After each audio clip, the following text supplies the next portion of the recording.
এই summer transfer উইন্ডোতে Barcelona আবারও ক্যালকুলেটর হাতে নিয়ে টেবিলে বসছে, কারণ তারা আবারও ফিনান্সিয়াল ফেয়ার প্লে রেগুলেশনসের ভেতরে পড়তে যাচ্ছে। বার্সা কিছু প্লেয়ার অফলোড না করে নতুন প্লেয়ার কিনতেও পারবে না, আবার রেজিস্ট্রেশনও করতে পারবে না। অর্থাৎ বেতন সীমার সীমাবদ্ধতা কাটিয়ে ওঠার পথে তারা নিশ্চিত ঝামেলায় পড়বে। অনেক দিন হয়ে গেছে বার্সেলোনা কোনো প্লেয়ার বিক্রি করে বড় অঙ্কের অর্থ আনতে পারছে না। আর বিষয়টা এমন যে প্লেয়ার সেল করে বিগ অ্যামাউন্ট আর্ন করতে না পারলে ঝামেলায় পড়বে। শেষ 2 বছর আগে উসমান দেম্বেলেকে সেল করে 50 মিলিয়ন ইউরো আর্ন করেছিল বার্সেলোনা। মনে হচ্ছিল এই সামারে প্লেয়ার বিক্রির মাধ্যমে তাদের কিছু আয় হবে।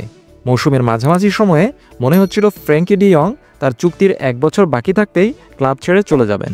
এমনকি রোনাল্ডো আরাউহো চলে যেতে প্রস্তুত বলে মনে হচ্ছিল। কিন্তু এক অদ্ভুত সমস্যা, এই বার্সা ক্লাবে কেউ এলে এই ক্লাবের ভালোবাসায় এমনভাবে আটকে যায় যে তারা আর ক্লাব ছেড়ে যেতে চায় না।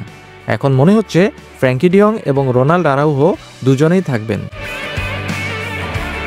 এদিকে স্প্যানিশ টিভি অনুষ্ঠান এল চিরিঙ্গুইতোতে একটি নিউজ এসেছে, চেলসি বার্সার ফেরমিন লোপেজের জন্য বড় অঙ্কের অর্থ ব্যয় করতে ইচ্ছুক। স্পোর্ট তাদের প্রতিবেদন উদ্ধৃত করে বলছে যে চেলসি ফার্মিন লোপেজের জন্য 75 মিলিয়ন ইউরোর প্রস্তাব দিয়েছে।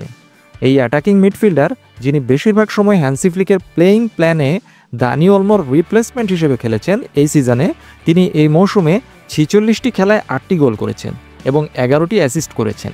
সাম্প্রতিক সময়ে শোনা গেছে ইন্টার মিলানও তার জন্য আগ্রহী। ফেরমিন লোপেজ বর্তমানে বার্সেলোনা ছেড়ে যাওয়ার কথা ভাববেন বলে মনে হয় না, কারণ 22 বছর বয়সী এই খেলোয়াড় সম্প্রতি 2029 সাল পর্যন্ত ক্লাবের সাথে দীর্ঘমেয়াদী চুক্তিতে স্বাক্ষর করেছেন। ফেরমিন লোপেজ সম্প্রতি বলেছেন, আমি চলে যাওয়ার পরিকল্পনা করছি না, আমি বার্সেলোনায় খুবই খুশি, এটা আমার স্বপ্ন ছিল এবং আমি সেখানেই থাকতে চাই। ইতিমধ্যে বার্সেলোনায় আরও একটি তীব্র প্রতিযোগিতার মৌসুম শুরু হতে চলেছে। অলরেডি ফেরমিন লোপেজ আর দানি ওলমো মিডফিল্ডে একই পজিশনে খেলার জন্য প্রতিযোগিতা করছেন।